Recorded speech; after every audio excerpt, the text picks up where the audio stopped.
The Global Fund scandal, one of the biggest corruption scams in recent times, unfolded from 2005 and 2009. Tens of millions of dollars in grants from the Geneva-based Global Fund for AIDS, tuberculosis, and malaria went to charities that did not exist or into the personal bank accounts of government employees. A long-standing journalist, Seezi Cheeye, who was then the director of economic monitoring in spy agency, the Internal Security Organization, ISO, was among the first suspects to be convicted of embezzling 120 million shillings. Justice John Bosco Katusi of the Anti-Corruption Court sentenced him to 10 years in prison in October 2009. But other suspects like former Health Minister Major General Jim Muhwezi and his assistant Mike Mukula and Dr. Alex Kamgisha were acquitted of the charges. After doing 7 years in Luzira Maximum Security Prison, Cheeye was released on 3rd March. In his first interview with NTV after walking free, Cheeye says he had a torrid time. Prison is an institution that thrives on being feared.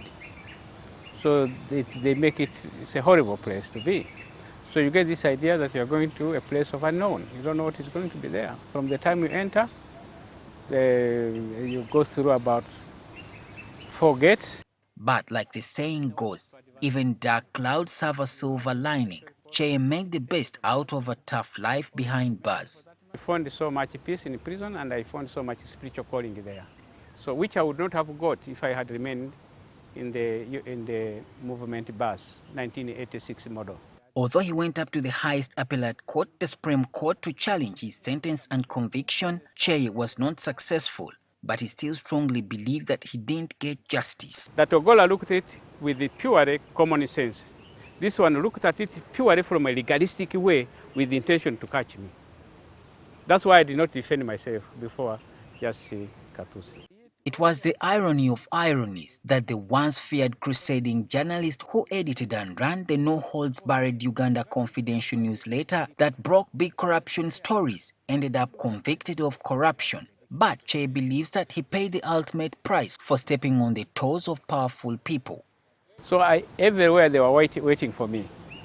The politician you can't name, there are many I can't. The high-profile so-called elite managing directors of this, of that. I really stepped on toes of some. In fact, I was supposed to be killed, but God was with me. But the man whose controversial newsletter had the tagline, "The paper that split atom," says he's now born again and holds no grudge against his tormentors. I wanted to reach them out and thank them, have a cup of tea, and tell them that actually they were just used by God. Among them, I would like to meet Justice Katusi and all those people who celebrated my downfall. So, what's his view of Uganda's politics as someone who has been watching from a distance in confinement? The politics is eating so much in the economy, and the Ugandans are going to pay a very high price because the economy is going to unemployment is going to soar. So the criminal elements, the criminality activities are going to increase. On the expected flow of petrodollars from oil in Bunyoro, parts of West Nile and Acholi sub-region, Cheeye, who is also an economist of some standing, is not optimistic. To build a refinery would take other billions. Now the thing there is so small. So why would an investor come to put his drilling machines there instead of going to Iraq or to Angola? And on the raging succession debate? That's a small matter. We shall deal with that. But I want to tell you people that this trick was used in 1980 and don't fall for it.